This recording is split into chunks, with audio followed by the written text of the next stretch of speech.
What's up, Hoodats? Welcome into Inside Black and Gold post 2024 season edition. The Super Bowl wrapped up in the Caesars Superdome. Philadelphia Eagle domination over the Kansas City Chiefs. And we saw a few little local flavors in the game. And obviously, the defensive coordinator was once the linebackers coach for the Dome Patrol, a Houdat connection there. And then some former players, a future coach. The Super Bowl had it all, Jeff. And booing of Taylor Swift. Yeah, the Dome Patrol right behind us. And to be fair, the Dome Patrol, when you talk about the Dome Patrol, you're talking about the linebackers, right? You're talking about those four guys over my shoulder, the Sam Mills of the world, and obviously Ricky Jackson was a pass rusher. But that was fun. It was a fun week. It was a tiring week. You know, we spent basically every waking hour of last week on Radio Row. I do want to apologize for anyone on the YouTube feed. We did record the last episode we posted, but then when I went through it, the Wi-Fi in the dome was the convention center was so trash that I didn't want to assault people's eyeballs with a completely buffering video while it's the entire time. So I just used an audio only. But you know, it's a podcast, right? You know, you can live with just the audio. What do you think we had on Radio Row about how many radio, TV, and other, media contingent there? Because obviously just that Wi-Fi, was getting so impacted and drained. Right. I mean, yeah, I like between the shows and, there was probably 12 to 20 just shows, like big time shows being recorded. Right. And then you had all the tables with the individual media outlets, probably another 100 or, 120, I would guess. Like you're talking, a lot of folks were trying to piggyback on that Wi-Fi. It didn't work out, but we got a lot of interviews done. We spent a lot of time out there. I enjoyed it. It was fun. And then obviously we were at the Super Bowl. We kind of we treated it more as fans than anything else. Like we were hanging out with Bobby beforehand. I raced the Friday beers guy. He destroyed me. I don't know if anyone knows who that guy is, but people send me his videos all the time, and now I can say that he's a lot faster at chugging than I am. But it was a good time. So this first segment, I just want to kind of talk about Super Bowl, Kellen Moore, that kind of stuff. We're still kind of waiting as we record this. We waited until later in the day, thinking, hey, maybe news breaks and we can kind of talk about it as it's happened. By all accounts, it sounds very much like it's gonna happen. Everything I have heard, all the indications I've gotten are it's gonna happen. It would take something very weird for it not to happen. And we'll get into more of that. We do live in weird. So yeah, until it's finalized, I'm not getting too comfy yet. We do live in weird. And yeah, until there's pen to paper, I'm going to live in the reality of this could fall apart. Because I just, the last few years of the Saints, man, I have been since, conditioned to expect the worst. Exactly. Whether the worst actually happens or not is another question, but I've been conditioned. I've been conditioned to expect it. So, we're going to talk about it. We're not going to talk about it as a done deal. If it happens later in the day and you're listening to this podcast, and you're like, why aren't you talking about it? Like it's happened. That's why, there's steps, right? The first step's going to be and Ian Rappaport or one of these guys, Adam Schefter tweets, so-and-so, it's a done deal. They've all been talking about it very much like he's the next coach of the Saints. And I think that's pretty telling that it's right on the fringe of, and it's just a matter of it happening. But, we're going to talk about it in the abstract right now. We're not going to talk about it as if he's not going to be the coach, because I do fully expect him to be the coach, but it hasn't happened yet. So with that in mind, is there a time slot for the NFL? They're like, when is he officially when can the Saints officially offer him the job from the NFL's perspective? That's what I'm curious about. That I don't know. I'm sure it'll happen this week. Without consider tampering bullshit. Yeah, I don't think tampering is an issue anymore. I think it's more so just, hey, now that they won, which in case you didn't pay attention, the Eagles won in quite convincing fashion. I think that actually does slow the process down a little bit, because he's, they're all partying after the game. He wants to fly back. They're going to have a parade. I'm sure he's going to want to be involved in that. So I do think that from the Saints perspective actually makes it slower. But from the perspective of when Nick Sirianni says this. Yeah, Vic's been a great coordinator in this league for decades, and he was awesome today. Kellen, let's run this. Let's run this shit back, Kellen. Let's run this back. Congratulations, Coach. Thank you. Congratulations. when he says that, I actually think it's less likely that he goes back because, okay, well, yeah, okay, you're going to go for the back-to-back. I mean, if you were on the fringe and you lost and you were like, well, we still feel like we can go win a Super Bowl and I haven't got to win a Super Bowl yet. And who knows if I'm ever going to get here again. With the ring in hand, I feel like it's like, all right, I did what I needed to do. Now I can go be a head coach and figure that out. So we'll see what happens. Like but Sirianni was kind of even acknowledging he's going. I'm going to try to, come on back. Let's run it back. Right. If he felt like it was going to happen, he wouldn't have said that. The fact that he went out and was like, anyway. But so this episode is going to be a mock draft episode. It's going to be our first mock draft. Normally we would have done one by now. Usually I'll come back from the Senior Bowl and we'll do a mock draft. Couldn't do that because of the Super Bowl. So this is going to be our first mock draft. So in the second segment, we're going to go through yours. We did 2-round mock drafts each. We'll have more longer mock drafts as these go, but this will be a good baseline for us. This will be the 1.0, and we'll go forward from there. So the final segment, we'll do my mock draft.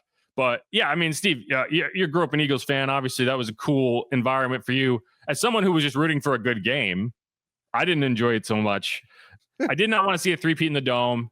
I would have enjoyed a better game, but that's what should have happened. Like, I think everyone going in was like unanimously like the Eagles are the better team, and I went into the season with the Lions and the Ravens as my pick. Obviously, the Ravens didn't get through. But my NFC prediction changed later in the year as I saw what was happening to that Lions defense, and it was completely decimated with injuries. Aiden Hutchinson went down. It felt like they were on their 9th different defensive back. I thought Aaron Glenn did a fantastic job keeping them afloat. Right. But as you got into these, January, February games, that defense you were going to have to outscore people. And it's a lot harder to do in the playoffs. And so I kind of shifted to the Eagles because I just felt like the more complete team on both sides of the ball.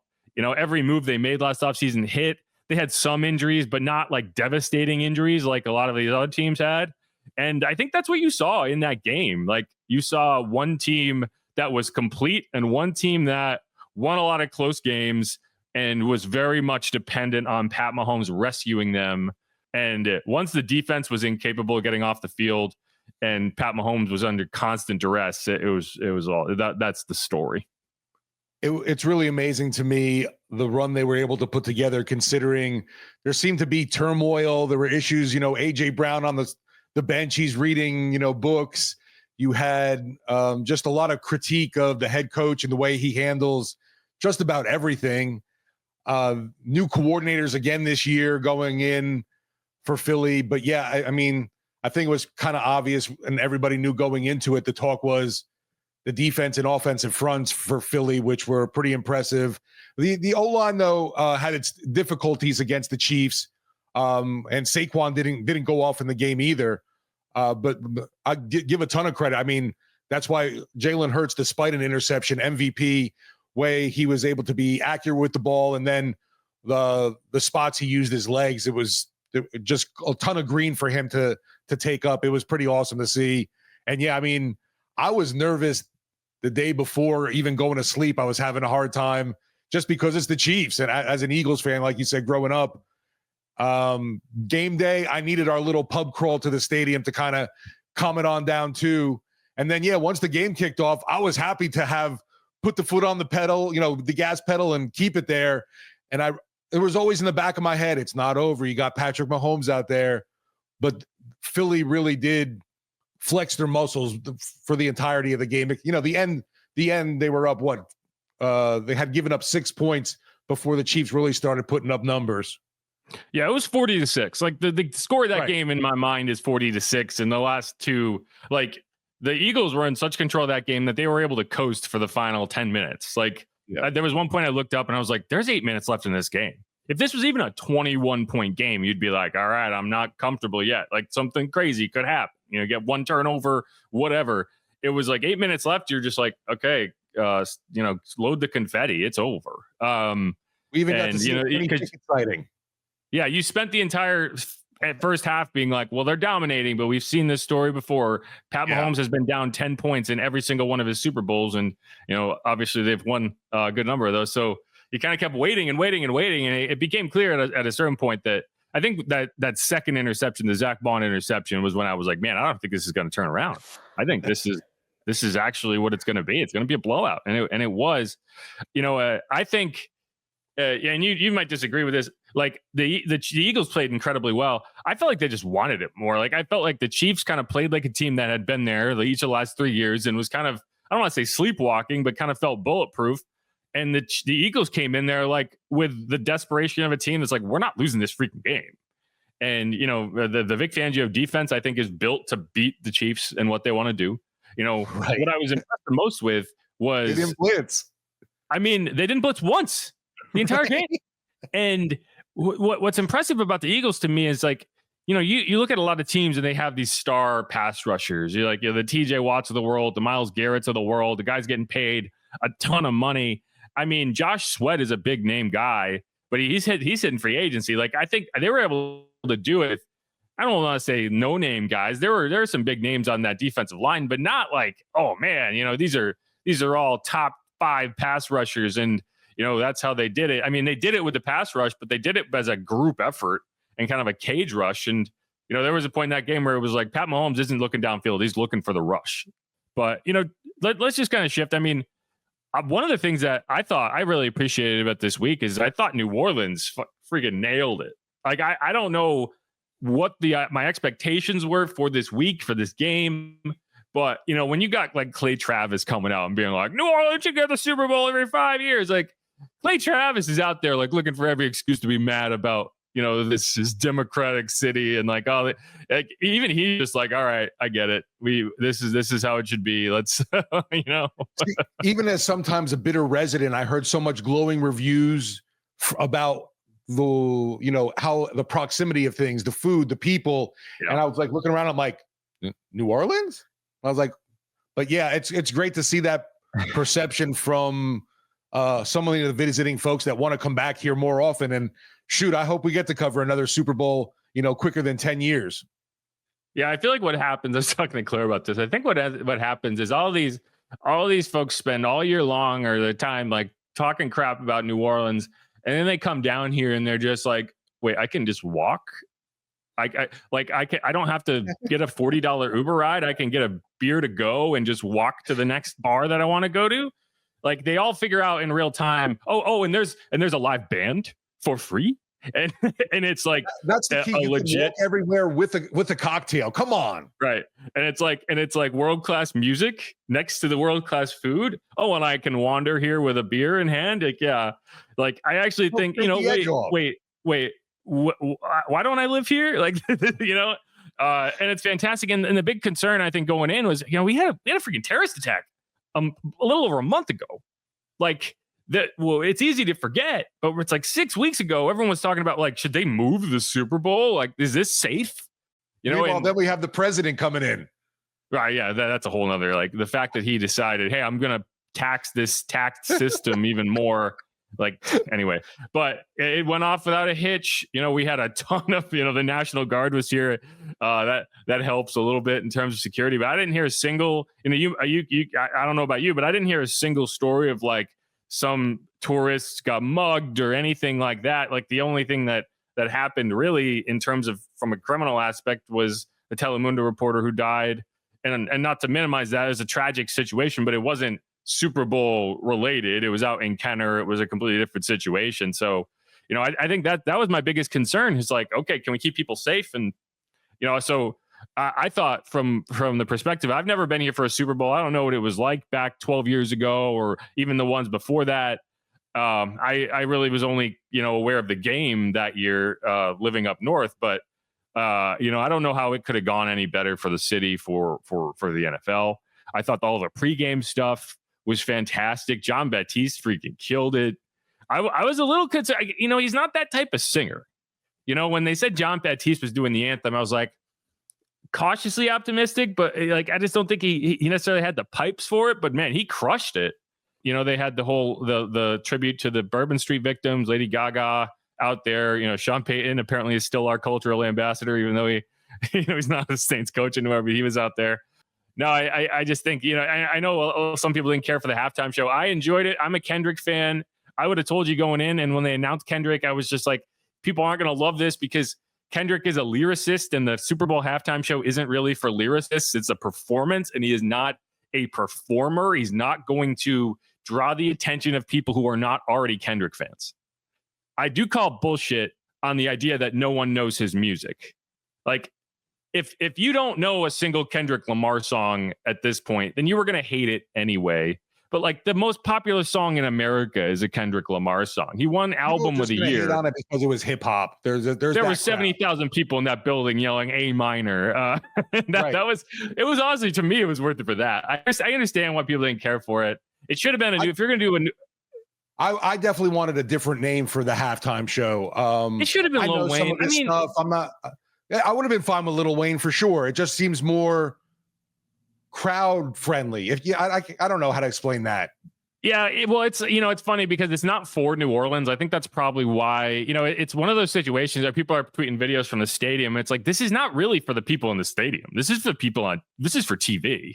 And people are like shooting videos. It's like, this isn't a live concert. This is a halftime show. It was weird they didn't have anyone on the field. Like, normally during the halftime shows, they'll like drag in a crowd and have them like jumping around the stage. In this case, that was not it at all. I do wonder if it was a security thing. Sure, too much going on, right? Yeah, because obviously, we kind of underplay, again, we had a terrorist attack. And you did have the protester that caused the stir. Yeah, that was weird. But he was like a dancer. He was in the show. Right. That's what was crazy about it. What great infiltration. Yeah. And that was the whole thing. But, I just thought the game itself, was the most boring part.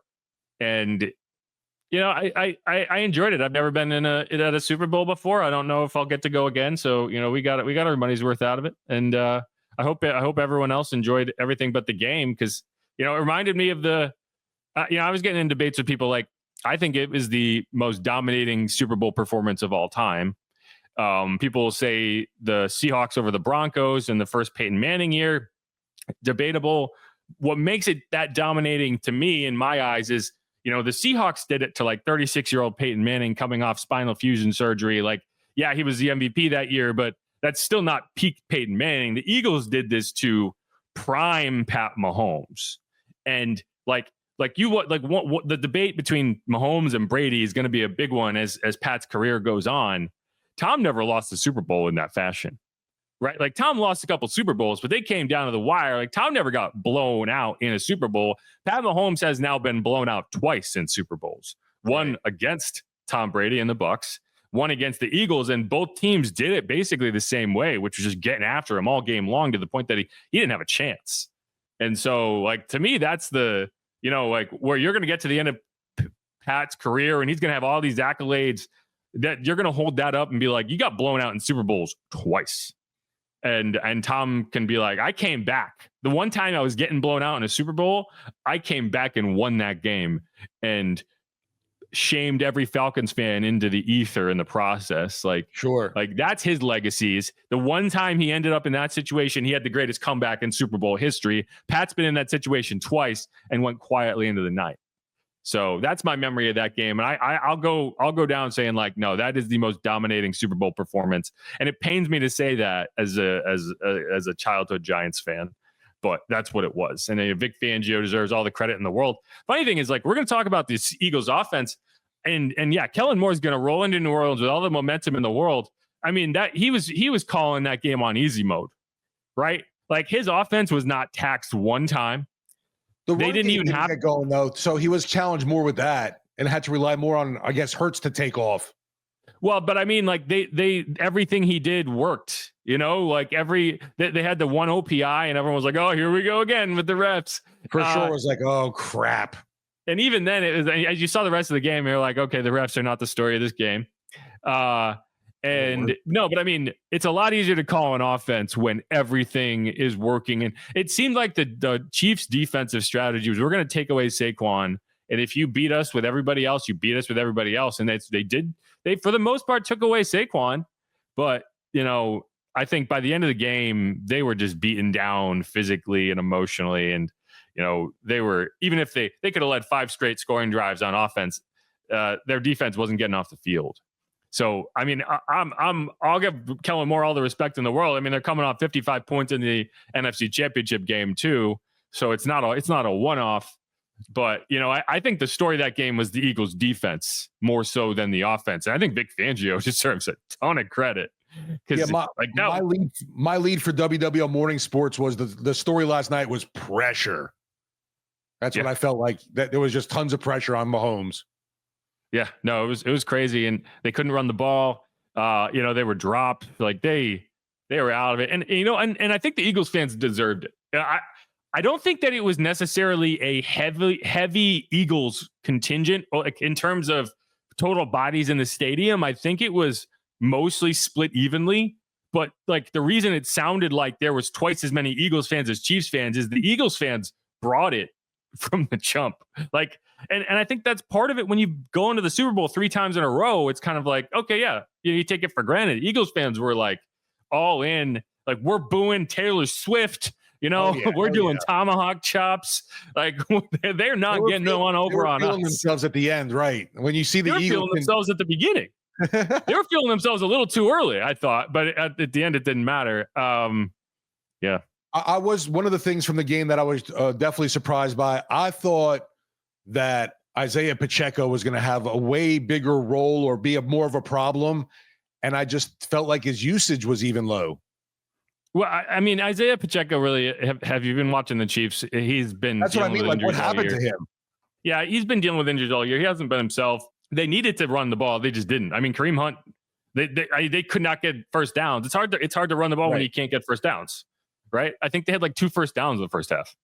They had as many first downs as interceptions at one point in the game. Cooper DeJean with an interception return for a touchdown on his birthday, his first of his career. Storybook shit right there, right? Yeah. The Zach Bond with the interception. CJ had an interception that didn't count. He also got burned for their like one nice touchdown, which was kind of funny because it was like, CJ, what are you doing? What's crazy, it was also Saquon's birthday yesterday. Yeah. Yeah. And he probably had his worst game of the playoffs. Right. But it is what it is. It's fun. I'm tired. I'm glad we can now move on. This is like the new season. We switch over. This is technically year 4 for us now. I always wait until the Super Bowl to shift it from season to season. So this is the first episode of season 4 of this podcast, which is kind of cool to say. But yeah, anything else? Any other parting thoughts on the Super Bowl before we shift into draft mode? No, definitely just hoping we get to do this again in New Orleans. We've proved we're the professional partiers. Come on down here. We'll host and let you enjoy the city. Yes.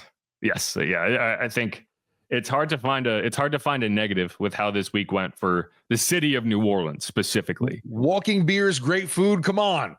I got to hang out with Rob McElhenney at my favorite Irish bar, which is like so awesome. When you were a frequenter of an Irish pub and Rob McElhenney shows up to like push his own brand of whiskey, I think that means that you are at the definitive Irish bar, because I'm sure that's what he was like. Okay, find me the Irish bar, and I'm gonna go there. And that in fact is Finn McCool's. Also, we ran into Eric McCoy. He was just hanging out at the Superdome. At the concession stand. He was wearing a Bobby Boucher jersey, a number 9, South Central Louisiana State Mud Dogs. The Cajun Cannon's like, why are you wearing a Denver jersey? Yeah, he thought he was wearing a Broncos jersey. But it was funny because I don't think anyone realized who he was. Because he's a big guy, but he's not mega imposing. He's a center. If he was like 6'8", you'd be like, okay, that's definitely a pro athlete. He's kind of just like a built dude. And people are just walking by him, and I was like, this is the center for the Saints, and no one's acknowledging him. But yeah, I dapped him up. He said he was having a good time. And I think that's the fun part is like, and we can talk about this last thing before we go. A lot of Saints in New Orleans this week. We ran into former Saints. You got Drew Brees, you got Jimmy Graham, you got Mark Ingram, you got Thomas Morstead. Jameis Winston, another former Saints quarterback, was in town. You got current Saints. We talked to Brian Brzee, we talked to Bub Means. Chris Olave, the kickers, Blake Grupe, Charlie Smith was in town. He was repping NFL Ireland, which was really cool. Chatted with him for a good bit. We had him on WWL. I saw Chris Olave hanging out. Paulson Adebo was here. Obviously, Cam Jordan, Demario Davis was emceeing the opening night stuff. Rashid Shaheed was even here. You said Gay K too, Camaro. I didn't see AK. I know he was in some advertising. I don't know if he was actually here. I kind of feel like that was recorded in advance because I didn't see anything. Yeah, I didn't see him wandering around. I can't vouch. He was involved in a lot of the promotional materials. I don't know if he was here. I could be wrong, but I didn't see him involved. But no, there were guys all over the place. There were Saints players all over the place, with one notable exception. Hey, Derek, where were you? Where are you? What are you doing? I asked Bobby. What are you doing, bro? I asked Bobby, I was like, if you're the quarterback for the Saints and the Super Bowl was in New Orleans, would you be here? And it's not really fair because Bobby is literally here. Like, this is his thing. But like, what sitting quarterback of a team, active starting quarterback of a team would not show up in the city when the Super Bowl was here and at least make your rounds? Be here for a day, one freaking day, walk around. You don't have to go to Radio Row. You should, but you don't even have to go to Radio Row. Just show up, pop your face in. Like Spencer did. It's crazy. It's crazy to me that he would not do that. And I think that's the sign of a guy who's on his way out and knows he's on his way out. And, if he wanted to be here, he would be ingratiating himself with people. And I've said this before, I never get the sense that he wants to be here. And part of that could be that he doesn't feel like the city supports him. And sure, I don't disagree with that. He gets a lot of flack. So some of it's probably not warranted. A lot of it probably is warranted. But, the way you get past that is by dedicating yourself and being a part of the city. Miss Mardi Gras last year. Never got the sense that he wanted to do that. So we'll see. I'm kind of getting the feeling that he's gonna, he's got a no trade clause. They're not just gonna be able to ship him out. There's teams that need quarterbacks. Giants, Jets, are the top two that come to the top of my head. I kind of get the feeling that he's gonna force his way out and say, I'm not gonna let you trade me, cut me, and figure it out for yourselves. Yeah. We'll see. It's all going to come down to Kellen Moore. If Kellen Moore wants Derek Carr, then Derek's going to be here. I don't think that's the guy that Kellen's going to want based on his history with quarterbacks and all the guys he's had success with. It does not really fit what Derek does. So I don't know. I found that to be very telling. If one of the first things Kellen Moore does is cut Derek Carr, he's going to win over who that's immediately. That's a good point. Yeah. But no, and then the question becomes, who's the quarterback? And there's a lot of questions to answer around that. But I don't know. I thought that was very telling of if you're a guy who wants to stay here and wants to make an impression and be like, hey, this is my city. I'm the quarterback for the New Orleans Saints. Get used to it. There were ways this week you could have made that impression. He did not. He chose not to. And keep in mind, that is very much a choice. This was not a situation where you did not know this was going to happen, right? Like, you are a multimillionaire. You can get on a flight, hang up for a day, go back home. There's no way you can tell me that you're not right. Even a Mardi Gras situation. This is just, I don't want to be there.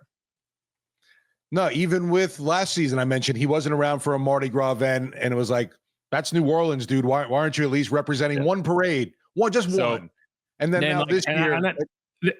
I think, there are times I'll be like, no, you're overreacting to this. You're doing whatever. I don't think that's an overreaction at all. I think that is very telling of the state of mind of I would guess, soon to be former quarterback of the Saints. And we'll see how you manage the salary cap around that. You'll see who's the starting quarterback. What do you do? Kirk Cousins also seems to be trying to force his way out of Atlanta. And, it would be kind of funny. It would be kind of funny if the Saints are like, we need to sign a quarterback. We can only afford a minimum deal on a quarterback because we are trying to eat this massive cap hit from Derek Carr. So we're going to figure it out. You know who you could bring in on a minimum deal? If he gets cut by the Falcons, you could sign Kirk Cousins on a minimum contract and say, okay, let's see if you can make the Falcons cry. And if you can, great. If you can't, hey, 1 year, you're clean, eating that cap bomb, 2026, you walk out clean. I don't know. Yeah, I don't mind a Kirk Cousins bridge. But that's where I'll end it is my feeling on the wins around Derek Carr changed this week. And part of it's because he didn't show up, but part of it's because as you kind of like look at the state of things, it just doesn't, it just makes less and less sense. And I don't know how you're going to make the money work, but I have a feeling the Saints are going to have to figure that out. Yeah, the only way I think he does stay is if Kellen's like, no, I can work with him. And that no offense that the Kellen Moore has run seems to be like, yeah, well, this guy makes a ton of sense for it. Right. And if you're going to try to fit a square peg into a round hole, you might as well do that while cleaning up the cap in the process. So anyway, clean up aisle Poydras. Clean up aisle Poydras. All right. Well, we'll wrap that segment up. We'll come back. We'll do both of our mock drafts. We'll get through them really quick. I say really quick. That's a lie. We never get through things quick. But we're going to start with Steve's 2-round mock. Then we'll hit to my 2-round mock. Then we'll close out. We'll plan to come back later in the week, which will, I assume, be Kellen Moore news. We don't know exactly when it's going to be. I assume it's going to wrap up this week in some form or fashion. I'd be surprised if you get a press conference prior to next week, because I think Kellen Moore is going to want to be in the parade on Friday.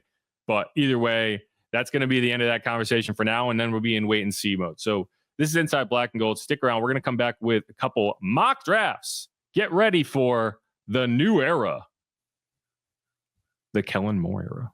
Anyway, who dat? You want more?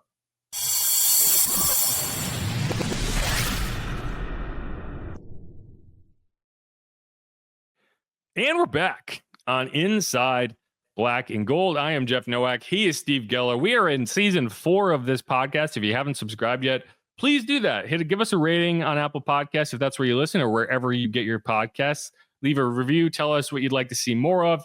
You know, one of the big things for this year was I tried to make it a lot more consistent. Tried to make sure every episode was on YouTube in some form or fashion. You know, kept the schedule as consistent as possible. Obviously, we missed a few weeks here or there, but that was my big thing for this year. This next season, you know, I want to try to get some more voices on here. Maybe a guest host come in every now and then and kind of break up the monotony of me and you just yelling back and forth to each other from this side of the screen to that side of the screen. But if you have any suggestions, anything you want to see more of, hit me up on Twitter or wherever. DMs are open as always. You can also follow the show at Saints_pod. You know, I'm going to try to promote a lot more of what we're doing. I'm terrible at self-promotion. I'm awful at it. But that is somewhere. I think my wife does a better job than I do. Yeah, I know. I'm terrible at it. I'm always so self-conscious of like, oh, I mean, people want to listen, they can listen. I don't want to throw it at you, but that's what we need to do more of. But either way, we're going to get our first mock draft on the table. It's going to be wrong, but that's the whole point of this process. It's going to be the same way we did it last year. We're going to use Pro Football Focus. This is going to be a 2-round mock. Now, it's tough because we can't really compare our mocks to each other because we don't do them with the same table. We're letting PFF make the table around our picks. And so, you know, for example, the guy you picked is not going to be available in my mock draft. So I can't pick that guy if I wanted to. But That's what we're going to do. So let's just dive right in. You know, I went to the Senior Bowl a couple weeks ago. A lot of these names, you know, my opinion on some players have changed since then. You know, I have a lot of intriguing opinions on round 3 picks, but we're not going to go into that today because a lot of the guys at the Senior Bowl are going to be in that range of, you know, those 2 third-round picks you got. I think that's where you might find them. But I'm going to share my screen here, and we will get to Steve's mock draft first. And let's pop that sucker up here. And here we go. So let's just start. Saints pick at 9. And so it's a lot of people are going to talk about, hey, you should trade back. You should do whatever. We're not doing trades in this mock. Maybe I think we will do one eventually where we say, okay, you are trading that first pick, find a trade, and let's see how it works out. We're not doing that here. There were trades I could have made and you could have made, but we're sticking at 9 and taking best player available in this mock. And so the question is, who's the best player available? In this case, you have the Titans taking Cam Ward, number 1. The Browns don't go quarterback. They go Abdul Carter, edge rusher out of Penn State, which I think is likely. I don't think the Browns are taking a quarterback, in part because if the quarterback you have to take is Shedeur Sanders, I fully expect him to say, no, I'm not going to Cleveland. Like, and maybe I'm wrong. Maybe I get the wrong impression of Shedeur. I just think he is that guy. And Dion will be the father figure who says, no, I want you in a better scenario. I do not want you going to that cold weather nightmare that hasn't done anything to the quarterback, you know, since the 80s. Like, so I think this is actually very accurate in the sense that I would expect Cam Ward to go number 1, Abdul Carter number 2. Going down the line, and I apologize if I'm breaking up a little bit. My internet connection is not happy with the fact that I'm sharing my screen. Number 3 overall, you get Shedeur Sanders to the Giants. And I think that is a more likely scenario because you're going to try to sell that market. And that's, you know, say what you want about the Giants. You get to go to New York and play in front of the biggest media market on the planet.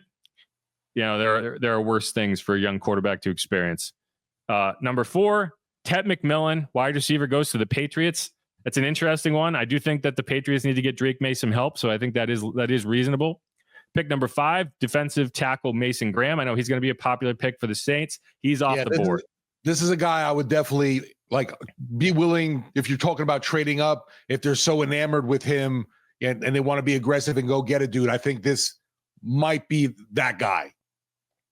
Yeah, and that's you're talking about kind of position of need versus best player available, and I think if Mason Graham is there, you kind of hits both of those worlds. I don't expect him to be there. He goes off to the Jaguars at number 5 here. I think that is a good landing spot for him if that's the case. Travis Hunter drops all the way to 6. The Raiders get a steal with the Colorado two-way standout, and the question becomes, okay, is he playing two ways in the NFL? And if not, what is his focus?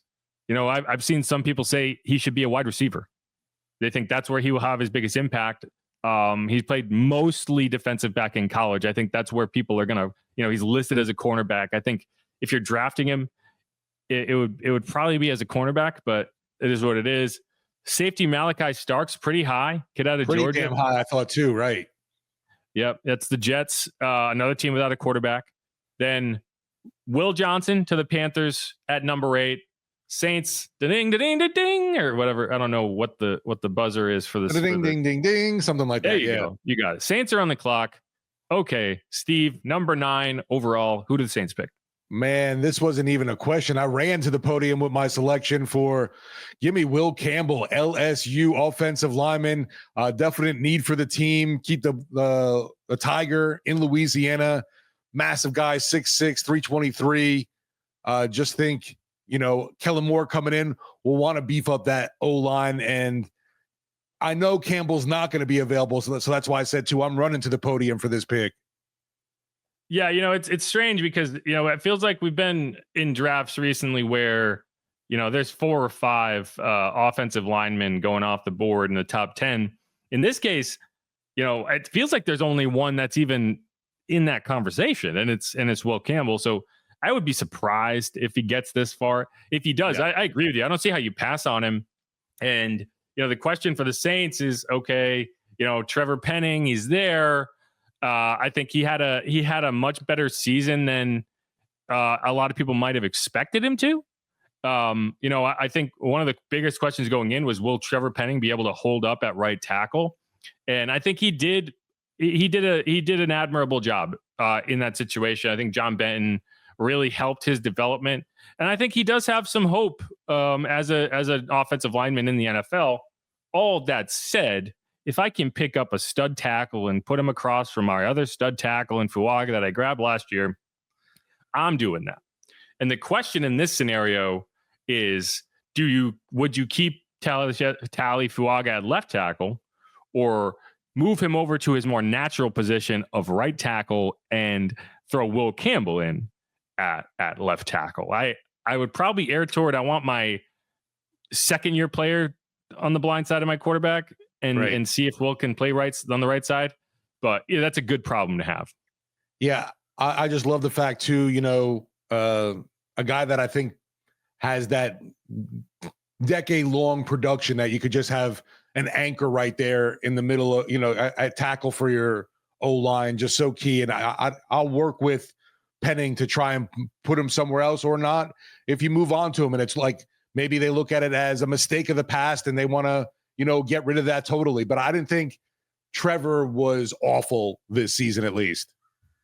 No, and Will is the only guy that I am looking at number 9. I don't think that there's another offensive tackle out there that, I'm throwing my lot in for it. Now, maybe if you trade back and there's a guy, I don't think the Saints are going to trade back. It just really doesn't happen all that much unless you're trading back with a team coming up to get a quarterback. Well, what's funny is right after this pick, look what the Bears do. Yeah, let's move on. So yeah, I mean, it is Josh Simmons out of Ohio State. He would be the next one. I don't put him on the same tier as Will Campbell. I could be wrong, but I don't think the Saints in this scenario, I don't know if they're going to be like, we need a tackle desperately. We're going to just take one. We're going to reach for one Right. Because I do think that Trevor played well enough that you can justify keeping him there or having him be your backup or maybe shifting him into guard. But yeah, so it is interesting to see that tackle come off the board at 10. Yeah, I'm just curious, like, where most mock drafts are projecting Campbell to go, because I did not expect him to be at 9 at all. Oh, he's definitely, yeah, he's projected to be in the top 10, but you never know. I mean, Right. if maybe another quarterback creeps up into the conversation, if a Jackson Dart starts flying up draft boards, ends up going in the top 10, that pushes a guy down. Maybe if someone says, hey, I really love Ashton Jeanty, he didn't go in your top 10 here. He could, if a team falls in love with him. I'm kind of morally against top 10 running backs, but it'll happen. I didn't think Bijan was going to go in the top 10. He did. I definitely thought Starks at 7 was a little bit of a curve, but who knows with Aaron Glenn? Maybe he wants, to shore up that secondary. Yeah. I mean, safety, safety is kind of it comes and goes. Like sometimes the league views safeties as incredibly valuable. Sometimes they don't. I do think certain systems you need a strong kind of multi-dimensional safety. So we'll see. But so let's keep going here. Yeah. 11 49ers go James Pierce Jr., edge rusher out of Tennessee. Wide receiver Luther Burden III, second wide receiver off the board out of Missouri, goes to the Cowboys at 12. Marshall edge rusher Mike Green, who was at the Senior Bowl, kind of I think improved his stock greatly at the Senior Bowl. I expect him to be more of a late first rounder, but he jumps all the way up to 13 here to the Dolphins. Tight end Tyler Warren out of Penn State to the Colts 14. Ashton Jeanty gets all the way to 15 and goes to the Falcons, which this would be a bold move for the Falcons if they took another running back. But I will say that I do think the NFL is getting back to the star tandems at the running back position. We didn't see that with the Eagles. I think Algier and Bijan are fine. Yeah, I agree with you. I don't think that the Falcons would need to, but I do think that you look at what the Lions are doing, you look at what some of these other teams are doing, and that like star tandem at running back is workable. And that used to be the case, right? You used to see that like Rondane, Tiki Barber, and even AJ Dillon, Josh Jacobs is a good example. Like AJ Dillon was out hurt all year, but I think those guys, I talked to them on Radio Row. I think that combo is going to be really impressive when you get those guys both on the field. So I do think teams are going to start getting more into that mode. Like we don't want to pay 1-star running back, but we do want 2 elite options because you can't, one thing that's tough when you have 1-star running back, he's got to come off the field at certain points, right? And then, so what is your run game when he's off the field? It's really nice to know you have that kind of thunder and lightning option. Yeah, this is another head scratcher to me, though. Like I said, I wasn't sure about the Starks going to the Jets. Here, I would have had Jeanty going to the Cowboys, I would think, for sure. I agree with you. I don't think they're going wide receiver. I think they're going, they would go Jeanty probably at 12. Again, PFF is making the picks, not us. Right. Next, Cardinal, they take a wide receiver, Emeka Egbuka out of Ohio State. I think he is an underrated prospect. Michael Williams, edge rusher, goes to the Bengals. Georgia. I like him too. I agree. Jack Sawyer to the Seahawks at 18. Kelvin Banks Jr., tackle out of Texas, goes to the Bucks at 19. Matthew Golden, Texas wide receiver, goes to the Broncos. Benjamin Morrison, cornerback at Notre Dame, goes to the Steelers at 21. Shamar Stewart to the Chargers. I think this would be a home run pick for the Chargers. Texas A&M, saw him at the Senior Bowl. He was unblockable. Walter Nolan, D tackle, goes to out of Ole Miss, goes to the Packers. Tyleik Williams to the Vikings. Kenneth Grant to the Texans. Armand Membo, tackle out of Missouri, goes to the Rams. Jahdae Barron, cornerback, goes to the Ravens. Nick Scorton to the Lions. Texas A&M edge rusher at 28. Gray Zabel, a guy whose stock has skyrocketed since showing up at the Senior Bowl, can play all 3 interior line spots. He's listed as a tackle. I don't think he's going to play tackle at the NFL level. North Dakota State goes to the Commanders. Omarion Hampton, running back, goes to the Bills. Donovan Azaraku, edge rusher out of Boston College, goes to the Chiefs. And then final pick in the first round, Siobhan Revel, cornerback at East Carolina, goes to the Eagles. Anything stand out for you in that list? Like I said, definitely I don't see Jeanty getting past the Dallas Cowboys. And there were a few names when you look in there that I'd be interested in and would like for the Saints, as in, if they decided to go with the edge rusher route, like a Michael Williams, Mikel, and then also defensive interior lineman and Walter Nolan I like a lot too. Yeah, I think, a lot of people are going to be on Ashton Jeanty for the Saints. I just don't see it. I'm just going to be honest. I don't see it. Because that's the one position you got a guy like Alvin Kamara. I feel like I'm pretty good there. Yeah, and I mean, you're going to say best player available, and yeah, if you have a monster grade on Jeanty and you don't have a high grade on it, if his grade is so far above everybody else, you're just like, we can't pass on this guy. Sure. I just don't think that's going to be the case. Just because of positional value, and if you're, I think my thing is a running back. If you have a good team. Okay, good team plus running back equals great team, right? Like if you are a fringe team like the Lions, who feels like you're kind of right there and you just need one more weapon, you add Jahmyr Gibbs and suddenly this offense is elite, right? So a good team plus running back equals great team, or at least the potential for a great team. A good team plus a great running back can equal great team. A bad team plus a great running back equals a bad team with a great running back.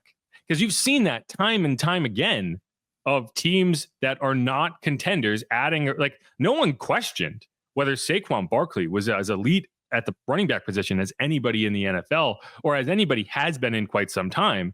He was not able to elevate that Giants offense regardless. Even with that skill set, you still could not get out of the weeds. And that's not a coincidence. Like, I don't know if there's a better running back prospect in the last 20 years than Saquon Barkley. He still could not elevate that Giants offense. And I just think when you're in that position, if you don't feel like you are a fringe team ready to contend for a Super Bowl, I don't think you can take a running back in the top 10.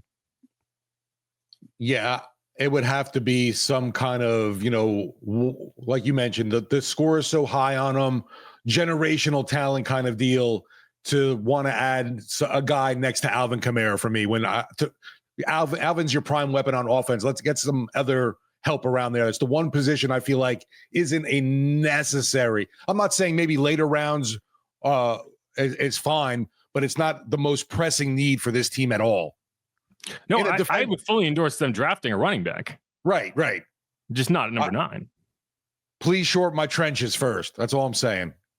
All right, so let's get into this. Number 40. Now, I'm going to show you the list that exists that Steve did, but he will tell you that he screwed up his own mock draft.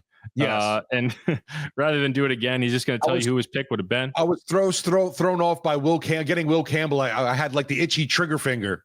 Yeah, so you got Josh Connerly, Colston Loveland, TJ Sanders, Trey Amos, Jack Besh off at 37, Landon Jackson off at 38, Demetrius Knight Jr. Out at 39, and there's going to be someone circled here, but you accidentally drafted Omar Norman Law. And hey, if any team was going to accidentally draft a guy, it'd probably be the Saints. Right? Oh. My problem there, I was looking at interior lineman on the D. I shored up my O, so I was happy there with that pick and wanted to go with one of the D linemen who ends up going pretty later down here to the Texans. Yeah, Derek Harmon was who I was looking to land with the Saints' second round selection. Big dude, the space kind of eater I want to help shore up some of this run D that's been so abysmal. And obviously, is going to provide a decent pass rusher. Well, thinks, like I said, big dude that can beat his blocks or get the penetration against a run defender. Yeah, and I mean, there's a lot of intriguing names on the board at this point. I think that second round pick is going to be far more interesting than the first round pick because Cam Scatabo, people are gonna like him. I don't know if he's a second round pick. If he was there in the third round, I'd consider it. Carson Schweschinger is an interesting linebacker. I think the Saints are gonna have to consider a linebacker because in 2020 they drafted Zach Bond thinking he's gonna be the heir apparent to Demario Davis. The problem is Demario never left. Jeff, look who took Scatabo. This mock is way off the rails. This mock is going a little nuts. Yeah, it would be funny if the Falcons just took all our running backs. All running backs, right? We got them all. Collect them all. They're gonna, you do like triple running back sets. Seahawks go with Xavier Restrepo. I think wide receiver is a position you could target in the second round. And the last time the Saints targeted a wide receiver in the second round, it went pretty well. That was Michael Thomas. The guy that I had my eye on got all the way to 56. Right before the guy you actually wanted to take at 40, and it's Jaden Higgins. Ted McMillan is a guy that I would consider if he got to 9. I don't think he's going to get to 9. I think the farthest he's going to fall is 8 because the Panthers, I would be stunned if they didn't take him if he got that far. Jaden Higgins, guy I watched at the Senior Bowl, 6'3", 220, but he moves like a small guy. And that's honestly not the best thing because one of the things I like about Ted McMillan, the kid out of Arizona, is he plays like a big receiver. And I think the Saints need a guy who plays like a big receiver. And whether it's Jack Besh, who I really like, Jaden Higgins, one of these guys, I would love to see them bring in, a 6'1", 6'2", in that range, physical receiver who can kind of cut through the finesse of Chris Olave, Rashid Shaheed. And I don't say that negatively. That's just they're smaller, finesse receivers. And I want a big-bodied guy. I want my AJ Brown, right? That's who I want. I want that big-bodied receiver who can fight for first downs and be that finesse receiver. So, I do think that's interesting. No, I've seen a few people talking high about Ted, obviously, but are like, they feel like your guy there is a more developed product for the X receiver. Yeah. And I mean, it's a tough sell to go at number 9 and know you're a team with all of these holes. And if you have an elite line prospect there to be like, okay, we're going to go get a wide receiver, because it just seems like the classic mistake. Look at what the Falcons have done the last few years. You brought in a tight end in the top 10. You brought in a wide receiver in the top 10, and so it's Kyle Pitts and then Drake London, and you brought in a running back in the top 10. And what has that gotten you? Right? Well, now they think they got their quarterback. Yeah, but that was always lacking. They still have not won more than 7 games since the 2017 season. Actually, is that true? I think they won 8 games this year. Didn't they go 8-9? I think they went 8-9. So they took a step forward. They went 8-9 and missed the playoffs instead of going 7-10 and missing the playoffs. And to be fair, that last loss to the Panthers kind of felt like, well, the Bucs lost, so we're just going to phone in overtime here and let the Panthers take it. But no. So to recap, you would have taken at number 9 Will Campbell, offensive tackle at LSU. I'm sure people would love that if it happened. And then you would have taken who ended up going 57, but you would have taken Derek Carr, defensive tackle out of Oregon. I love that. I think rebuilding the lines is the fastest way for this team to get back to what it needs to be. Any parting thoughts before we move on to the next mock? No, it's exciting now. Yeah, season's over and we're getting into draft time. I feel like I want to fire up my kiddos Madden and start trying to mess with the Saints roster, getting draft picks. No question. Right. I came home the other day like, Dad. He's like, Dad, I traded Derek Carr. I'm like, good for you, son. Good job. Anything's possible. Yeah. He said, don't worry, I have a no trade clause, but you can go ahead and do that. Yeah, it's Madden. But all right, this is Inside Black and Gold. We're going to end this segment, come back, go through one more mock draft, and then we will call it and continue Kellen Moore Watch. I'm Jeff Nowak. He is Steve Geller. Stick around.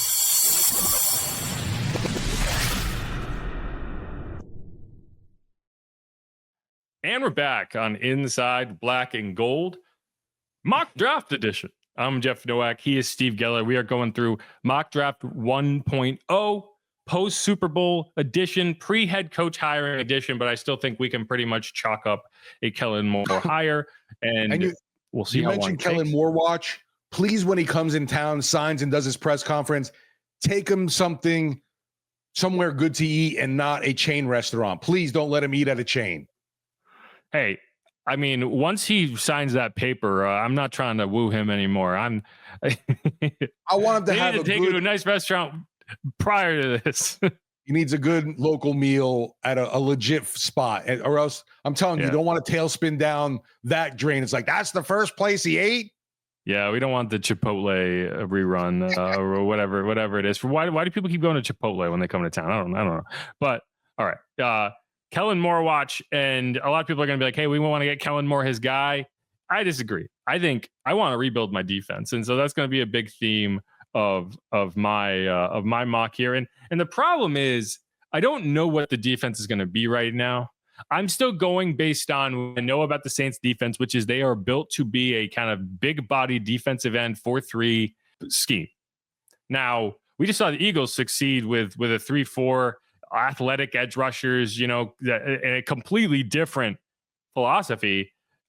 So if Kellen Moore says, hey, I want to adjust here, I want to bring in a Vic Fangio clone and run that scheme, then I don't know. I think you're going to have to adjust, and my draft here won't make as much sense. But for now, I'm just going based off of, okay, you have a defense that's kind of built one way, and we're going to try to make it work. So we'll see. Either way, let's share my screen here, and we will go through the next mock draft. And there it is.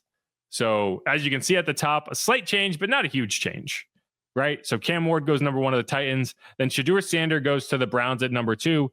Yeah. I don't think that that's a terrible idea for the Browns if they can get him on board. I just think that's going to be a tough sell. Giants end up with Tep McMillan. Strange. There is no way Dion allows that to happen with the Browns. And we'll see. I don't know if the Giants, I think the Giants would probably go Travis Hunter in reality. I don't think they brought in Malik Neighbors last year. You don't have a quarterback. So I don't know how many wide receivers you want to load up on.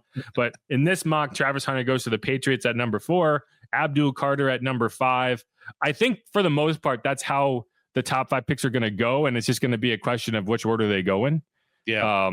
But we'll continue. We'll go through these a lot quicker than last time. We don't have to get into as much. Will Johnson goes to the Raiders at number 6, cornerback out of Michigan. This is probably a more likely pick for the Jets. Will Campbell, ding, ding, ding. number 7 out of LSU. And I would be surprised if he got to the Saints. So Will Campbell is off the board for me. Maybe you trade up. I don't think this is going to be a trade up kind of draft in the first round for the Saints.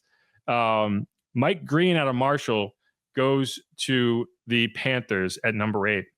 That would be a reach in my opinion. But what that does is create a scenario where I can load up and find my interior pass rush or my interior mauler next to Brian Brzee, and I end up with Michigan defensive tackle Mason Graham. You watch the highlights, you watch what he's able to do. Just a big fan of him. I would be surprised if he's there at 9. This would be a no-brainer pick. I think we both lucked out in these mocks where guys that we definitely wanted fell at number 9. But yeah, PFF kind of has the game you play. Their mock system a little more here. Yeah, but I mean, that's kind of the game you play, right? Like, how many players do you have that you are willing to take at number 9 without question, right? And I think that's how teams go about it in the most part. They have, they have pods, right? Okay, at this pick, who are the players that we want? And in a perfect world, you have at least 9 players that you have graded that you would be happy to take at number 9. If you're at 9 and you only have 7, then that's a problem because you're going to be reaching for a guy unless someone falls to you. And if you have a high grade on these guys, in most cases, someone else will as well. And it's tough. I do think there are more than 9 top end first round prospects in this draft. So you should feel pretty comfortable that you can land one of your guys. Now, again, like if it's Ashton Jeanty, then I think there's a little bit more of a calculation that goes into that. But in this case, best player available meets position of need. You lucked out last year with Taliesin Fuaga, and in this case, you luck out again. You bring in Mason Graham. A good defense is an offensive head coach's best friend. You kind of just want to be able to set it and forget it. And I think Kellen Moore is not going to walk in the door and say, you better get me offensive players. He's going to say, and this is what Sean Payton used to do. Sean Payton he felt like, I'm an offensive guy. I can come up with a plan. I can find good players and elevate the value in those players. I don't need you to give me a top 10 wide receiver. I don't need you to give me a top 10 running back. I feel like confident enough in my abilities that I can go find that guy. And I can get an Alvin Kamara in the 3rd round. I can get a Mike Thomas in the 2nd round. I can get a Jimmy Graham in the 3rd round. Right? Like I can elevate a player, but I don't want to be sitting here saying, why does my defense suck? So I'm going on the defensive side. And I think you saw the inverse when Dennis Allen was head coach. That's why you're taking Chris Olave. That's why you're doing that. So I think this would be a no-brainer. If the Saints can draft Mason Graham, fantastic. Things were okay with the defensive interior when you had Onyemata and Shai Tuttle around. And man, it really went downhill, that run defense. Sorry I know people love Bink and also Shepard. They just didn't do their job. I think people love Bink more than they love Shepard. I feel like these are kind of depth guys that you are asking to do too much. I think they're both solid NFL players. I just don't think they are starting defensive interior linemen. I get it. That's how I felt about the Pelicans for the longest time. Yeah, and the problem is you need starters, you need stars. And right now the Saints don't have enough stars on their defensive line, and that's what we are endeavoring to change. Yeah. Next pick, Bears end up with James Pierce Jr., 49ers, Malachi Stark, safety out of Georgia. This makes more sense. Cowboys land Ashton Genty.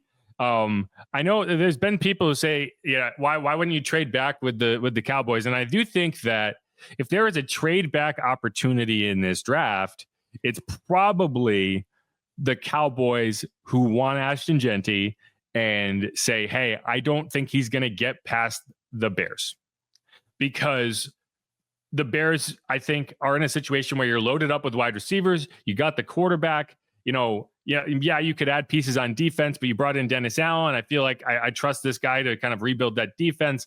I need a weapon on offense to put next to Caleb Williams and take some pressure off him.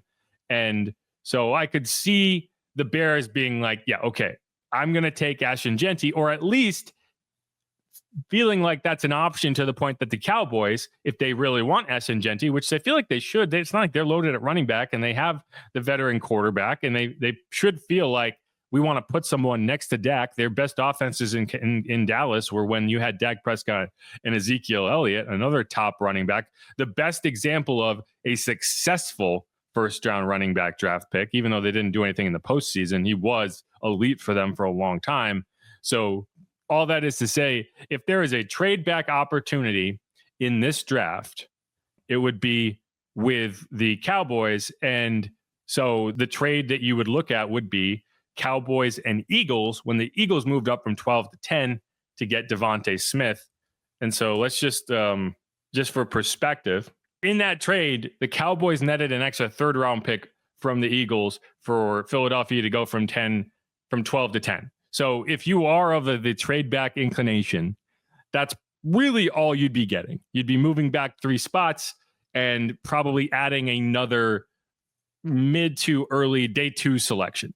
So I would endorse that. I think that's where you can find some really quality players, and that's where the Saints have found quality players in the past. We're not trading here, but I think when we get to a trade mock, that's the one I'm going to be looking for. That's interesting. Yeah. Anytime you can accumulate more assets, and I'm sure Kellen Moore would love to have a little more ammunition to try and, rebuild this thing as fast as he can. Yeah. And if you did trade back, you mentioned earlier too, I didn't even think about it. It's going to be fascinating. We're so used to seeing the Saints defense being run in Dennis Allen's scheme. But what if, Kellen's guy brings in a whole different kind of, look at it. It's just going to be definitely interesting stuff. We still got to wait for a ton of dominoes to still fall. Yeah. And in that case, you're going to have to build through the draft, right? So you're going to want those extra picks to bring in scheme fits that have upside. Now, the question is, if you did trade back to 12, who would you be targeting? So I think that's the only guy the Cowboys would trade up for, would be to pick Ashton Genty. So you take him off the board, and the guys you look at, Tyler Warren, tight end out of Penn State. I don't think the Saints are going to go first round tight end. I don't think you go all the way the other direction. He is a really intriguing tight end prospect. I just don't think that they would pull the trigger there. Kid out of Ohio State would make a ton of sense. Wide receiver Emeka Egbuka. Obviously the Saints love them some Ohio State wide receivers. It's obviously Dennis Allen and that regime is gone, but the draft process is still the same. So the process that brought you to all these Ohio State players in the past is still going to be that process. So I don't think that having a new head coach regime is going to necessarily change that pipeline from Ohio State to New Orleans. So I think he's a guy you have to have on that list. And, Shamar Stewart is the other guy that I would look at and say he makes a lot of sense. Again, if the Saints want to stick with that, I think he's got that size, strength, speed combo the Saints are looking for. Keep going. Number 20, the Broncos take Armand Membo. Jack Sawyer to the Steelers, edge rusher out of Ohio State at 21. Kelvin Banks Jr., tackle, goes to the Chargers at 22. Another Texas player, wide receiver Matthew Golden to the Packers at 23. Mykel Williams, edge rusher, Georgia, goes to the Vikings. Josh Connerly, he's going to be an interesting guy. I wouldn't be surprised if he got to 40. The Saints would pull the trigger on him. I just don't see him getting out of the first round. I think he's going to be in this range of mid to late first offensive tackle out of Oregon. I would argue he is the second best tackle in this draft. I know there's a few guys up there on this list. I think as you go through this process, he's going to grade out really well. Gray Zabel, Rams, tackle out of North Dakota State. Again, he's a guy who's flown up the draft boards since the Senior Bowl. And you understand why when you're out there watching him. He's just a really impressive prospect, and I think he's only scratching the surface. People might say, oh, North Dakota State, okay, small school guy, I don't want that. When you're talking interior lineman, I think you can be really comfortable for a small school guy. Great. The Rams get him. Fantastic. Yeah. Running back Amarian Hampton goes to the Ravens. He's second running back off the board. North Carolina.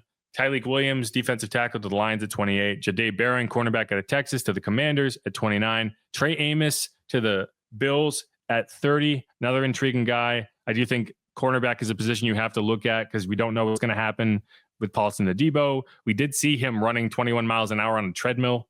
So that's encouraging that he is on his way back to full health from that broken femur that he suffered midway through the season. And the only positive thing about breaking your leg, I don't say breaking your leg, but having it happen when it did, is he's got enough time to ideally be back 100% at the start of training camp. Whereas you see some of these injuries happen week 15, week 16, week 17. Like you saw Nephi Sewell go down in week 17 of last season with a torn ACL. He wasn't back until week 12, week 13 of this year. And, a guy like Tank Dell for the Texans, he tears up his knee at the end of the season. He might be out for the entire year. So that's the one positive you can say for Paulson Adebo is his injury happened early enough in the season that signing him back should not have a huge issue with that injury. But I don't want to feel like that's my only option. So I could see you drafting a cornerback in the second round. I don't think you're going to have someone at 9. I want to see how Paulson comes back too, because obviously a shitty situation for the guy ready to cash in the offseason, has that injury. And yeah, he's not going to realize his full market potential this time around. Yeah. He lost a ton of money. Yeah. His femur snapped and his contract dreams went up in smoke. Like in that moment, millions and millions of dollars went poof for him, because Saints fans might say, oh, he's too handsy. He gets too many penalties. He also is an interception machine, forces turnovers, makes plays, and is an elite athlete at the cornerback position. Any team that wants to play physical man-to-man defense on the outside was going to be looking at him in free agency. Tyson Campbell's contract is the one that I always look at and say that's the deal I would have been throwing at people saying, I want to start here. And instead, he's probably signing a 1-year prove-it contract to get that value back up. Interesting thing here is in both of our mocks, the Eagles at number 32 ended up with Siobhan Revel, cornerback out of East Carolina. Not a guy people have heard a lot about, but by all accounts, should be. The East Carolina team. It's not one people watch very often, but you look at the scouting reports on him, and it's impressive. And the Eagles have. They ended up with Quinyon Mitchell out of Toledo last year. I don't think anyone was complaining about, he went to Toledo. Like he was a star for them as a rookie. So, I think the Eagles are more than happy to take small school cornerbacks. It's definitely worked out. All right. So now we're into the second round. 33, Demetrius Knight, linebacker to South Carolina. Giants end up with Nick Scorton, edge rusher to Texas A&M at number 34. Eric Elik Ayomanor, wide receiver at Stanford at number 35. Defensive tackle Kenneth Grant out of Michigan goes to the Jaguars. Jack Besh, wide receiver out of TCU. This would have been my pick. I was staring at his name and like, don't draft him. Don't draft him. Don't draft him. Goes to the Raiders at number 37. This is the situation where if I'm in the second round and there's a guy I really like and I'm the Saints, I am trading to go get him just like I did last year with Kool-Aid McKinstry. I am not sitting there at number 40 and saying, well, let's see what happens. And I know people are like, I don't want to waste assets. To me, this is prime trade up territory, because if I'm in the second round and I have a high grade on a guy and I'm like, this is my guy, and I get to pick 35 and I do not feel comfortable that he's going to get to me, but he is still sitting on the board. I am calling the Jags. I'm calling the Titans. I'm saying, what will it take to get up there? And if it is a price that I'm willing to pay, which is anything outside of a third round draft pick for this year, I'm doing it. I'm doing it because I have some late round assets. That's my third pick in the first two rounds. That's my second pick in the top 40. like I'm okay with it because I have two third-round picks. I can continue to add more, particularly if I trade back in the first round and add another third-round pick. I'm more than happy to go get him. So, like, if we were in a trade mock scenario, I would be working the phones to try to go get Jack Bech because I think he is that good. Now, we're not trading. Jack Bech goes to the Raiders at number 37. TJ Sanders, defensive tackle out of South Carolina, goes to the Patriots at number 38. Tyler Booker goes to the Bears. Alabama guard at 39. So we are on the clock. And make the sound. I don't remember. You're so good at it. Ding, ding, ding, ding. Hey, Saints on the clock at number 40. The commissioner has the card, and the Saints select Landon Jackson, edge rusher out of Arkansas, former LSU guy. If you recall, he did go to LSU for a period of time. Ed Orgeron got fired. Landon Jackson transferred. Now he's at Arkansas. You know, this is when I say, like, I don't know what the defensive scheme is going to be, and this could change. This is very much you are running that 4-3 big-bodied outside defensive end scheme because he fits that to a T. This guy is a Mack truck, but he's fast. He's strong. You know, I question the bend a little bit. I think that's when I was watching him at the Senior Bowl, that was my big question is, you know, the flexibility, he doesn't always display it. He gets a little bit too up and down and he can get driven off the ball, but that's something I can work with. I think physically he can do it. I think it is more of a technique issue than a physical issue. But no, he's a monster on the edge, and that's what I want. I need, you know, you watch that Super Bowl, and we talked about it extensively. To me, yes, the Eagles' offense was great. Kellen Moore called a great game. Jalen Hurts made plays. Saquon Barkley was Saquon Barkley. They bottled him up. You're still able to get it done. To me, that story was about the Eagles generating constant pressure with a 4-man rush, keeping Pat Mahomes in the pocket and forcing him to make decisions under duress constantly. It's how the Giants beat the Patriots in the Super Bowl. It is how, when you see a defense dominate, that's how you do it. Now, it becomes difficult because some of these mobile quarterbacks, like a Lamar Jackson that can create off schedule, can run these guys ragged and make it very difficult for you. But to me, the fastest way for this team to get back on track is to get a pass rush that can get the quarterback on the damn ground, because I have not seen that happen in New Orleans in several years. And I'm going to keep drafting that position. I'm going to keep drafting the lines until I get it right, because I don't care how many star playmakers you bring in on the edges. I don't care how many star running backs you draft. If you cannot protect your quarterback and if you cannot get after the opposing quarterback, you're not going to win games. You're not. At least not at a high level. You might find a team that you match up well against and you might beat them down. You might get lucky. You know, you might force some turnovers. You might do whatever. You need to protect your quarterback and you need to get after the opposing quarterback. And so that's what my two draft picks here are. Mason Graham out of Michigan. He's going to swallow up the run. He's going to be that premier run stopper, defensive tackle next to Brian Brzee. And then I'm taking Landon Jackson, who can take that spot off the edge. And now the question is, do you re-sign Chase Young? Do you re-sign Peyton Turner? I would be perfectly fine letting go those guys walk. I think Chase Young, if you can get him back on a good deal, I'm willing to do it. I think he had a better year than people give him credit for. And it's just going to be a question of how he fits the scheme. You're talking about a 25-year-old dude who is still kind of coming into his own. Peyton Turner, I think you could probably get him back on a sweetheart deal. But, you know, I think Cam Jordan probably has one more year left in his body in terms of being with the Saints. Carl Granderson is there. He's a guy. I think he's going to be a part of this pass rush, but he's definitely not someone that I don't think I'm not going to draft the position because I have him. So I think, to me, this would be a really solid pick. There's a few guys also, like I said, Jaden Higgins is still on the board. I'd be glad to draft Jaden Higgins. Colston Loveland out of Michigan. I would love to have a tight end. You got to do something with that tight end room. Jawan Johnson isn't under contract.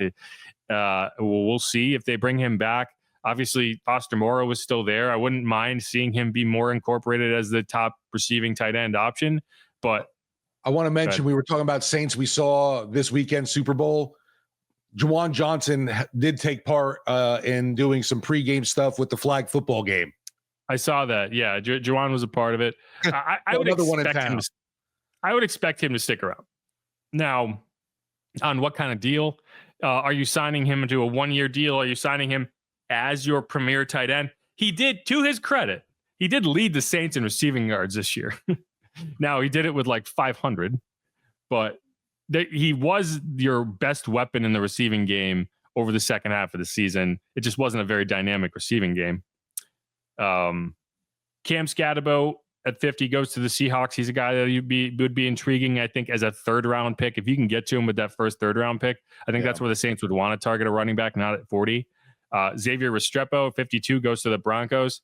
Jaden Higgins at 56 for the second mock draft in a row goes to the Bills. So they clearly think he's a guy that the Bills would target. And then your guy, Derek Harmon, goes off the board at 60. Ozzie Trapillo, if you recognize that name, his dad, Frank, played for the Saints. He is a monster. He's huge. I think he's 6'8", like 320. Definitely a guy. And, so if you don't trade up, we talked about, hey, if Jack Bech is on the board at 37 and I can trade up and go get him, sure, I'm doing that. If I don't do that, then my target becomes, can I get into the back end of the 2nd round? And how much would it cost me to do that? I don't want to sacrifice my 2nd, 3rd round pick. I'd like to make that pick. But, if there's a guy that you really love that has fallen to the back end of the 2nd round, like you love Derek Harmon and you can go get him, Ozzie Trapillo, really intriguing guy, Donovan Jackson out of Ohio State, a lot of really good names. I think this is the strength of this draft, in my opinion. Like last year, the strength of the draft was all the quarterbacks in the top half of the 1st round. And then a lot of the defensive players got pushed down. So the Eagles were able to steal Quinyon Mitchell and Cooper DeJean, right? That's not going to be the case this year. You're not going to have quarterbacks pushing a lot of guys down the board. So that second half of the 1st round isn't going to be as intriguing as maybe last year it was. But I think you get to the 2nd round, and I mean, there's 15 names here that I think the Saints would greatly benefit from bringing in, right? Even Savion Williams, kid at LSU, like I think he's a really intriguing defensive line prospect. Kyle Kennard out of South Carolina, that South Carolina defensive front was beastly, and you saw later in the year, like they struggled, but that defensive line was changing games for them. I think we mentioned Carson Schweschinger, linebacker at UCLA. He's intriguing. Didn't get to see him at the senior, didn't show up, but so I wouldn't hate it if the Saints found a way to get a extra 2nd round pick. I don't want to see them trade up in the 1st round.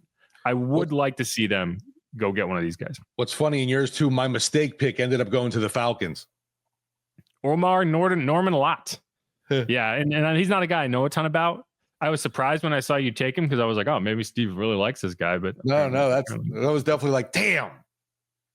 Yeah, and so that's where we have it. I will say this is one of the first times that I've ever had a PFF draft where they gave me a good grade on it, which means it's a bad mock draft, in my opinion.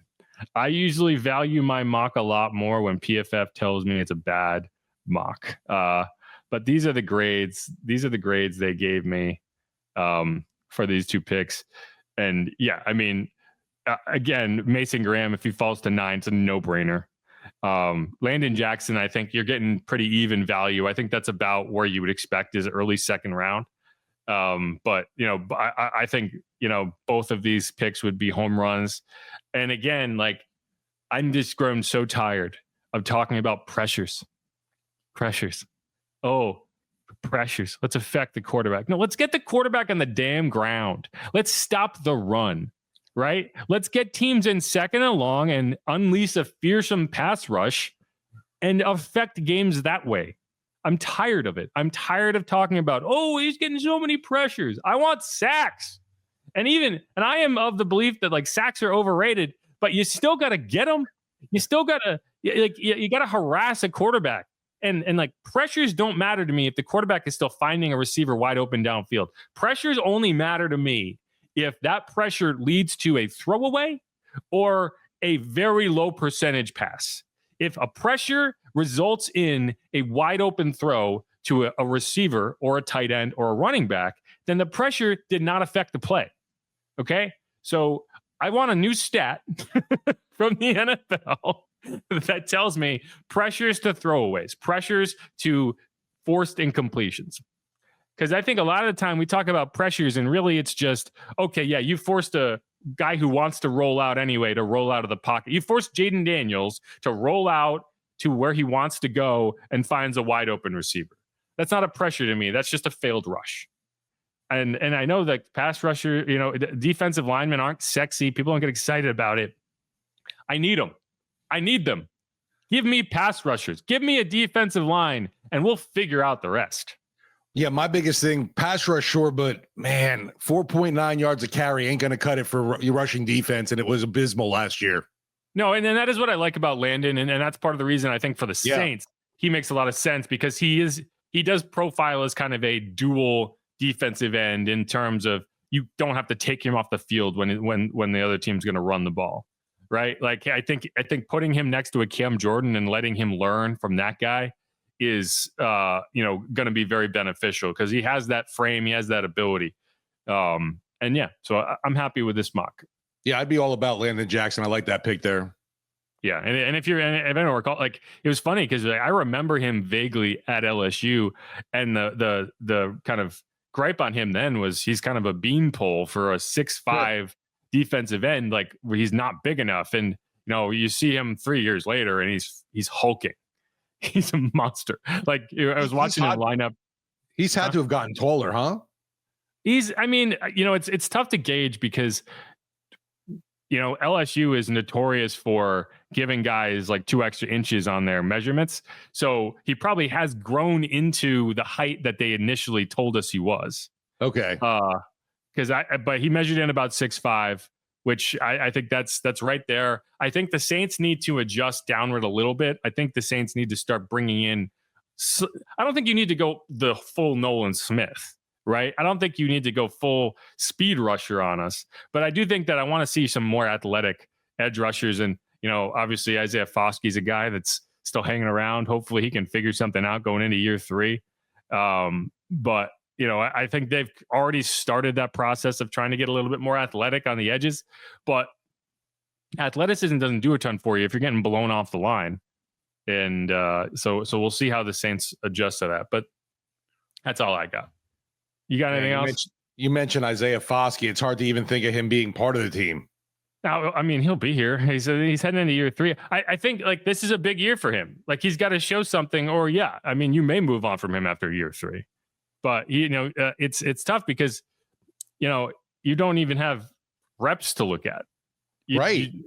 And that's like when we've talked to Vic Fangio, he's talking about Zach Bond. He was like, it was tough because there's no reps to look at. He barely played on the defense, so we're just going based on, and we think he can move the way we need him to move. We like the athleticism, we like the abilities. Let's see how he fits. And I kind of feel like the same way about Isaiah. It's like I don't even know what he would look like on the field because we've never seen it. What I will say is he was healthy this year. That's not something that he was able to get in his rookie season. So I don't think you got the development toward the back end of that season that you would have hoped. And I think that's part of why he didn't get the run that, maybe he could have, because this kind of felt like his rookie season again. So yeah, for sure. He was available. They just didn't use him right. Yeah. And so hopefully he's been able to grow and learn. If you don't bring back Peyton Turner, if you don't bring back Chase Young, suddenly he's a key piece of that rotation. And I don't know. He's a 2nd round pick. I need to see what I have. So I don't think you're going to be spending any big money in free agency to bring pass rushers in. I think this has to be a season where you evaluate the talent on your roster. And he is probably the only major piece that we haven't gotten a good look at in terms of young players. What do you think of if Kellen ends up coming in and it brings a guy like Brandon Staley? Some people are speculating already as a DC. It's a good question. But no, obviously there's the connection with the Chargers. Brandon Staley hired Kellen Moore as his offensive coordinator. And Brandon Staley he's the assistant head coach for the San Francisco 49ers.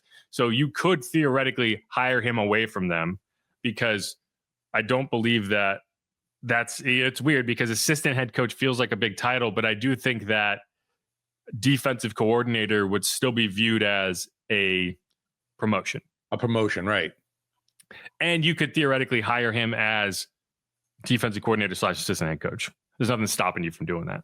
And in that case, it would objectively be a promotion. He is not the defensive coordinator for the 49ers.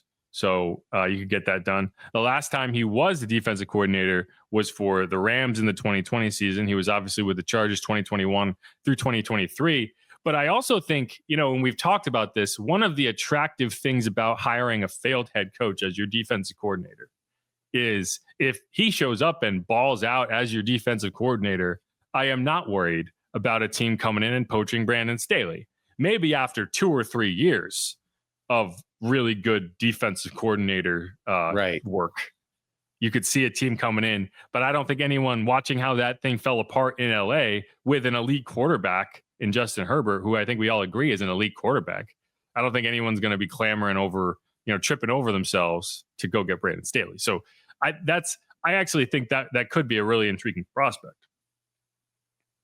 Yeah, it's just funny, like you were mentioning with the former head coaches maybe becoming a coordinator and not as scary to lose them. Teams are just willing to be more willing to invest in a guy that is the young, inexperienced, young gun in the league kind of thing. Definitely the Saints here if they get Kellen Moore, 36-year-old will be the youngest head coach in the NFL.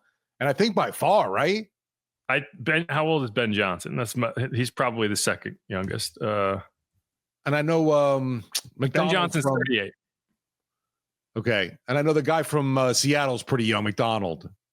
Mike McDonald is 37. So, yeah, pretty close. And then Liam Cohen would be the other one. Liam Cohen's 39. So, Duval. So, yeah, it'd be right in that range. But, it's funny because you look at, coaching experience. I think he's probably got more than some of these guys, even though he's younger. Yeah, right. The Brandon Staley, I know we're kind of off base here, but, Brandon Staley, the other thing that would kind of be intriguing is if Kellen Moore feels like I want to recreate that Eagles defense. Now, like we talked about, it would require you to turn over a lot of your roster, right? Because you would have to bring in more linebackers like Zach Vaughn. I don't know if DeMario would fit in that 3-4 scheme, that kind of hybrid 3-4 scheme, but that is what Brandon Staley tends to do. He learned it under Vic Fangio, right? So that's that makes me even sick though to think about. It's like, so now with a new coordinator, we would need a guy that fits what Zach Vaughn does. But hey, guess who's a free agent this year? That's true. And Why not? He is familiar with the smells. He does like the smell.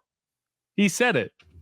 He doesn't mind it. And hey, I don't know what the Eagles are going to drop on him. I'm sure they'll try to re-sign him, but it would be kind of funny if they ended up signing Zach Vaughn to some monster deal, because he's a player he's the type of player that you would want in that scheme. Yeah. And the problem is it would be a year too late because it would be that transition, but it would probably mean some lean years, or at least one lean year as you made that transition. That's tough. And if that is the case, then my mock draft changes because I need a nose, first of all. Right. And I don't think Brzee is a nose. I think Brzee would make sense as like a defensive end in a 3-4 scheme. So I think Brzee actually still fits, but I do need a legit nose. And I don't think the Saints have that. So they would have to go find one. I don't know who you would have as your other defensive end, and you don't really have outside linebackers. Carl Granderson actually probably would translate into that outside linebacker role. He'd probably drop a couple pounds and be a little lighter, but I do think he could do it. Chase Young, no. Chase Young, I don't think can do that. I don't think he's that type of player. So a lot of conversations to be had. Yeah, curious to see what exactly assistant coaches that Kellen might be bringing with him from, and not just the Eagles. Obviously, he spent time with the Chargers. There might be some connections there. And then obviously the years in Dallas.